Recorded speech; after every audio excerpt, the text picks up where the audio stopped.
And speaking of champions, we're calling it Thursday, Champions Thursday here. Ben Hebert just in from the Kevin Cooey Canadian Championship men's curling team. Curtis Hunt here from the WHL champion Prince Albert Raiders. And Huntsy, I've congratulated you a few times. I'll do it again for the first time live here.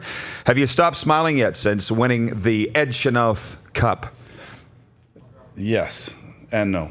Yes and no. I know what you mean. Yeah, it's been, it was fantastic. And the funny thing, it's funny listening to Benny before coming on. He talks about passion and he's, you know, it's right here, which was fantastic to see.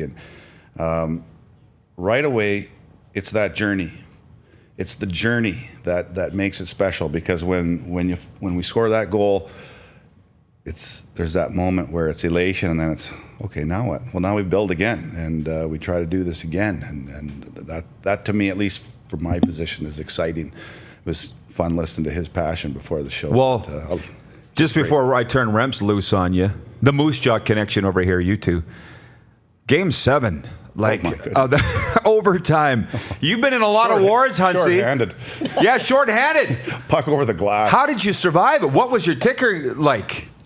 You know, a little anxious. They'd scored in the third period on a power play, and we hadn't had one all game. That's a little frustrating, but I'm not going to go there. That's well documented. You just did. That's well documented yeah. across the National Hockey League right now. So certainly at that level, there's problems. But you know what? You're just watching, and the worst is I thought, and I got to premise this because I thought Vancouver was unbelievable. They faced elimination at home, had a huge win, came into our building, and the crowd was fantastic. It faced elimination again and found a way to win, and then found a way to tie it. And I thought we really outplayed them in Game 7 and in the overtime. And they had a couple chances, and you always wonder, is it going to be one of those, well, Finland-Canada things, where that puck rolls up the shoulder or finds a way in? So a bad call or something. Yeah, and well, you know, that game, the margin of error is so small.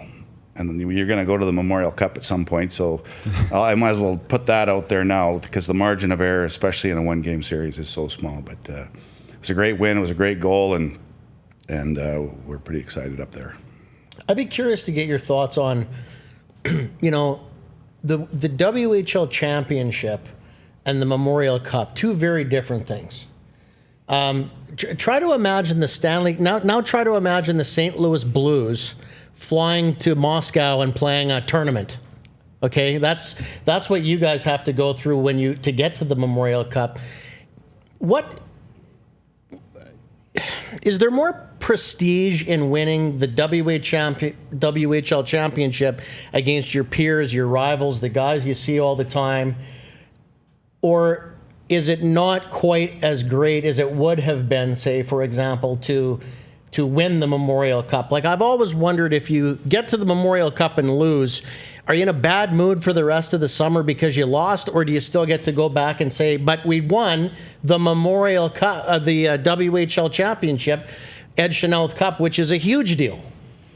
You know, and that question, I got that question coming back because the Western League champion hasn't particularly fared well in the tournament. Haven't won for 4 years. I think we're the toughest league to play in, and the reason is we don't share the players like the other leagues do. And you see some of the deals, and like Ryan Naranda, they traded a coach and the Dobson kid, for those that were here last year and saw what kind of player he was as an underage now. You know, like, he plays in an easy chair, just a fantastic hockey player. But they do some things over there, and I think they load up for it. I think we're a little stingier here. I think our playoffs are important to us. And then for our market specifically, I think the overtime win, the emotion, the spike, I don't think we ever recovered. It was a quick turnaround from Monday to Friday. We'd been coast to coast from Vancouver, middle of the country, bang, we're in Halifax. And really the game I thought we should have won was Game 2. Because you had them. Yeah, and we played so well in the first period, we just couldn't find the back of the net. But like I said, short tournament. So, ain't gonna happen. and Habby'd been there before, and you'd been in Memorial Cups before. What was your rest situation between games? What did you do to manage that? And did it end up being a factor in the end? Well, we tried to. There was two things. You have a time change, which was one issue.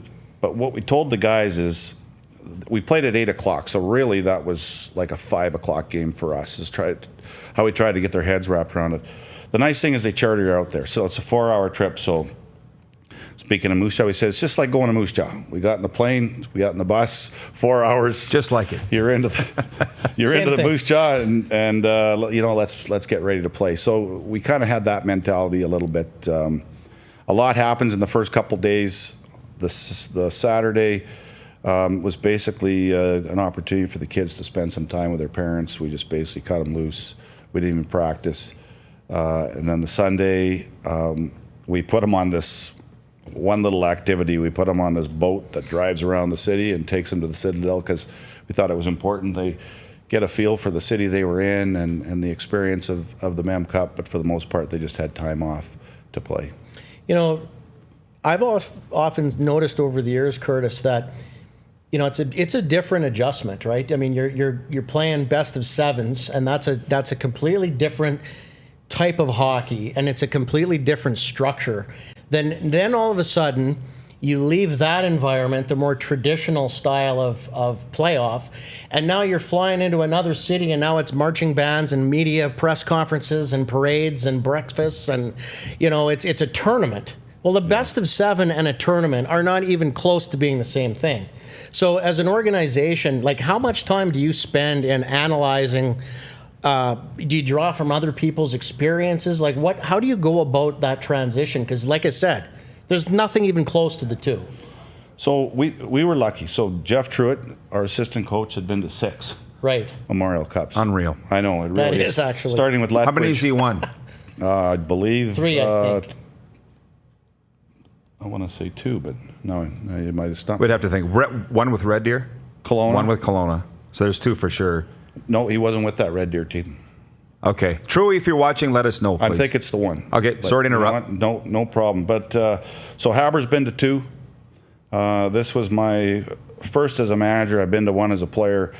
But as a coach, the World Junior Tournament is just as close. It's round robin. You got to be on your best every night. You got to find a way to get through and then get into the playoff round. And of course, that was just winning 1 game. So I think we relied a little bit on that. The league was fantastic in terms of their support, getting us acclimated to some of the little rule changes from Quebec to Ontario. It was in Quebec this year, so some of the subtleties there, kids having to wear neck bands. We had to put our own pucks in the net, stuff like that. Well, if you saw last year here in Regina, the Quebec team put all their pucks in the net. That's just part of their routine. Ritual. Yeah, like we just don't do stuff like that. So there was just a few little subtleties we tried to get our kids used to as quickly as possible. And then really, for me, my job was, and I was actually as relaxed as I've ever been. You talk about how do you handle the stress in Game 7, shaking up there. I got to the Mem Cup, and really I just turned into the traveling secretary, and I just told the coaches, whatever you need, I'll take care of. You guys focus on what you've got to do to prepare the kids, and I'll remove the distractions. A lot of viewers, I'm sure, this morning in PA, and listeners as well. I would have liked to have gotten up there to see what it was like. I saw on social media, it just looked insane. And when I was there in June, I was speaking, you were at that breakfast, and I brought up, you guys need a new rink, and everybody just rolled their eyes up there like that's ever going to happen. Lo and behold, you couldn't hold all the fans that wanted to get in. So is that talk alive now? Moose Jaw did it. They did.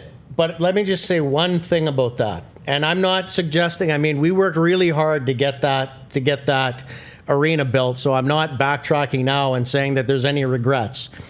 But in the playoffs, the Warriors had the same 3,200 people that you guys did, but it doesn't look full, right? These guys get 3,000, 3,200, and the place is jammed in there like sardines.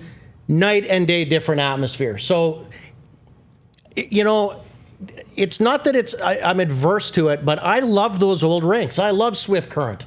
I love PA. That's the tradition. That's the grassroots. That's the play. You get 2,500, 3,000 people in there, and the place is rocking. You build these new arenas, and I understand why they build them and why you don't renovate a 1950 building. I get all of that. But they've never recreated that atmosphere in Moose Jaw for unless the place is full. But it's hard to fill it. it's hard to get 45 or 5,000 people. I don't know what your thoughts on that are. I don't know how close the talks are, but I can't imagine you would change a thing. I can't imagine that you would. Who wouldn't want a new arena? Well, and it's about the design, really. Like Kamloops, and I can guess that maybe a lot of people haven't seen Kamloops, but it's tight and it's steep, and they're right on top. Even the boxes are right on top of the players. And Vancouver, same thing. It's tight, it's compact. As a matter of fact, Ron Toigo. It was great. Scott Moe, who's a northern guy, would come to a game, and Ron Toigo poked his head in and said, "Hey, these guys need a new rink." That was pretty good. So, what was Scott's reaction? Big smile. Yeah, it's full. But the atmosphere at the Crush Ken. Now you got me thinking about the Crush Ken. Do you remember the Red Deer series? Oh God, do I remember it? Oh, do I remember it? Fleischman hitting post. Yeah, 2 in overtime, in the second overtime. I don't think Dion Phaneuf left the ice. No, and geez, talk about a day and age when you could drag the game on and on and on. Let's get going. But anyways, the atmosphere of the Communiplex. Friday, just to put Friday you back night on the Plex. There's right. no better night than the Art Hauser. So, milk crates flipped upside down. We had the little metal scaffolding, the nice wide stuff with balance. And 3 and 4 guys would be piled on that, and it was full, and it was electric. And our fans were fantastic. Like the energy in that building, and that's why I go back to giving Vancouver so much credit. Was and even Edmonton found a way to win a game in there. Like it wasn't an easy rink to come to, at all.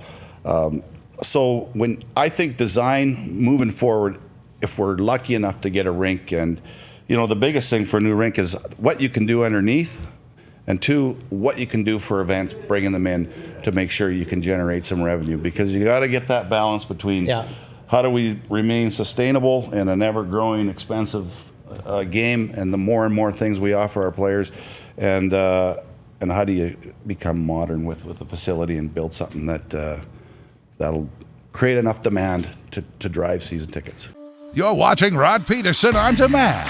For more of The Rod Pedersen Show, visit rodpedersen.com or follow Rod Pedersen on social media.